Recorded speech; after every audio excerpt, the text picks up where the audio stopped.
Wenn du heute zufällig auf der Keller gehst und vor die bitteren Betonkästen stehst und zurückdenkst, wird dir etwas klar aufs Maul. In dieser Gegend ist dir nimmer wohl.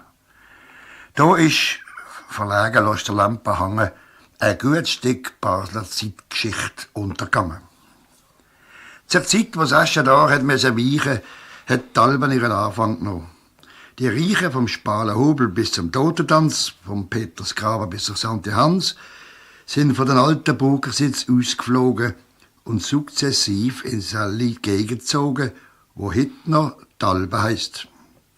Mit Liebe beschaut haben sie das Land, haben schöne Villen gebaut und darunter auch, ich sag's gut Baseldeutsch, teilweise einen säkularen Edelkitsch.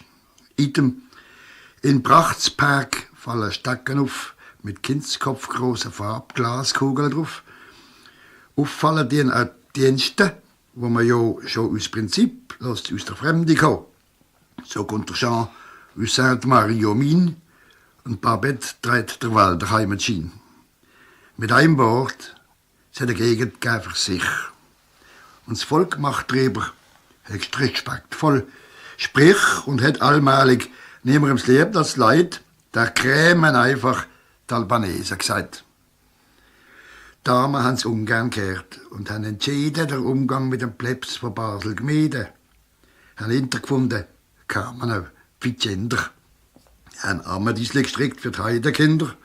Haben ihre Dienstmägde streng gelehrt, Tag für Tag der Neueren ihren Abfallfadenschlag aufzuheben, zu sammeln, was ist Tradition, der Jahresbeitrag aus mir für die Mission.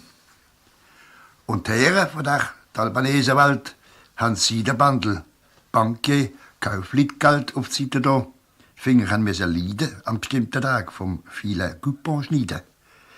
Haben auch der Stadt Gross- und Regierungsräte und unserer alten Universität gar Menge grosse Kopf und guter Mann von hohem Wissen zur Verfügung gehabt.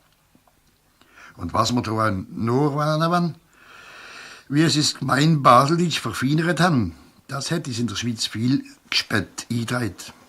Man hat es verleden und man behalten es leid, wenn auch nicht spitzig. Es wird auf uns ankommen, dass Baseldeutsch niemals untergehen darf, wie die Alben als Begriff. Wo ist sie heute? Neizeit hat er das Totenglöckchen gelitten.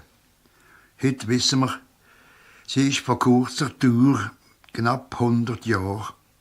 Heute findest du kaum mehr eine Spur von den Albanesen. Es ist fast kein mehr geblieben. Der Fiskus hat es halt gar arg mit den Trieben. Darum haben sie auf ihr Reich am Tier verzichtet, haben zielbewusst ihr Stierrad anders gerichtet.